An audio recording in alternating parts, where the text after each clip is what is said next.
Ang isa sa mga pwede nating pag-usapan na may kabuluhan at malalim ang kahulugan ay ang tungkol sa pag-ibig. Dahil sa pag-ibig, maraming nanghihimasok, maraming nangingialam. In short, nakiki-love life.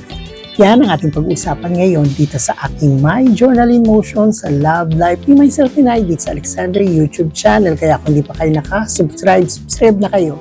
Totoo naman, maraming mga pag-ibig na hindi natuloy, na naudlot dahil sa duda, sa takot, sa maraming sinasabi ng ibang tao.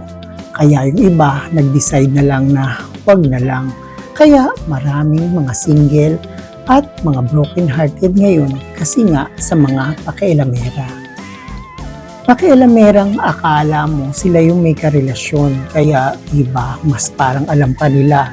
Pero tandaan mo, ikaw ang nakakaalam kung paano ka magmahal at paano ka rin mahalin ng iba. Ikaw ang nakakaramdam. Ang sabi nga minsan tinatanong natin dapat nga ba natin silang mahalin?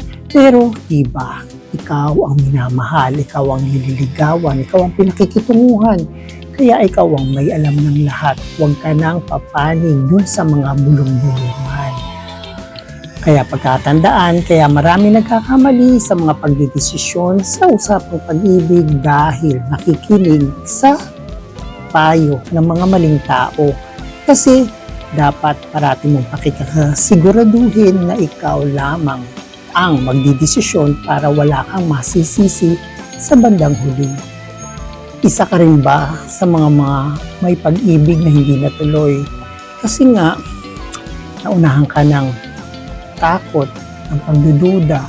Pero, natural lang yan. Kasi, syempre, lalo na kung first time kang magmamahal, first time kang niligawan, first time mo naramdaman ang ganitong pakiramdam. Totoo naman na mahilig tayong mag-share ng ating nararamdaman sa iba. Pero okay lang yung mag-share ka. Pero sa bandang huli, ikaw pa rin ang mananaig ang desisyon mo. Kasi ikaw ang nagmamahal, hindi sila. Dahil maraming nanghihimasok, biyenan, kapatid, kaibigan, o yung mga taong kakilala natin at mga taong nakapaligid sa atin, kaya tayo napipressure. Nakakapag-desisyon tayo ng mga hindi dapat natin pinakikinggan. Kaya pagkatandaan, dahil sa mga pinakinggan natin, mga suwestyon ng iba, dahil nga dito, ay mga raming naudlot, naudsyami, at mga hindi natuloy na pagmamahalan.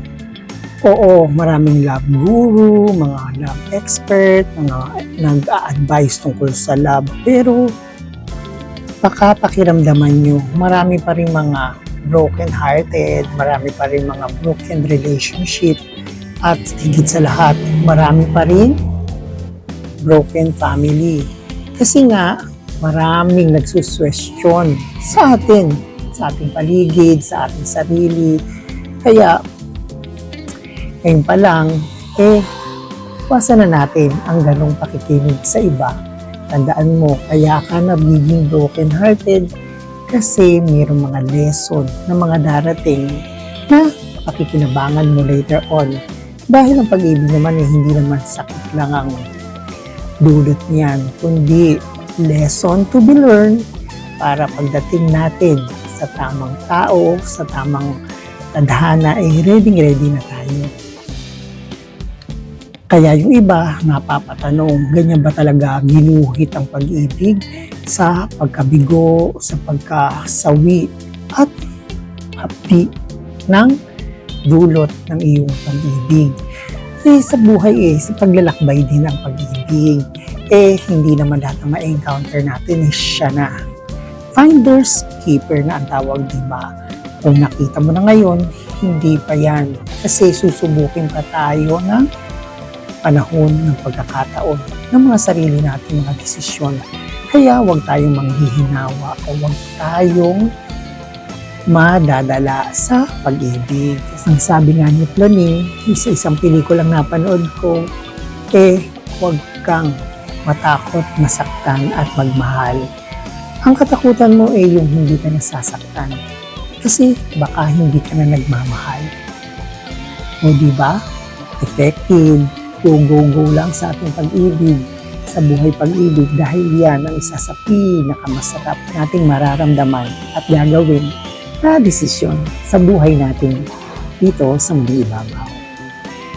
Tandaan natin, sa pag-ibig, ikaw man ay masaktan, pero tandaan mo, ikaw ay may matututunan. Sa iyong matututunan, ikaw ay lalakas at magiging isang mandirigma sa larangan ng pag-ibig.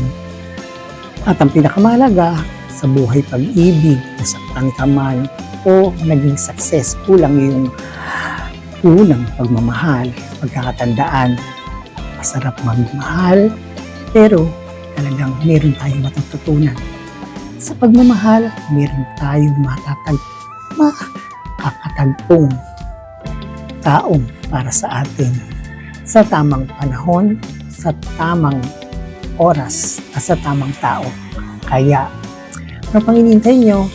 Searching na tayo, di ba? Searching!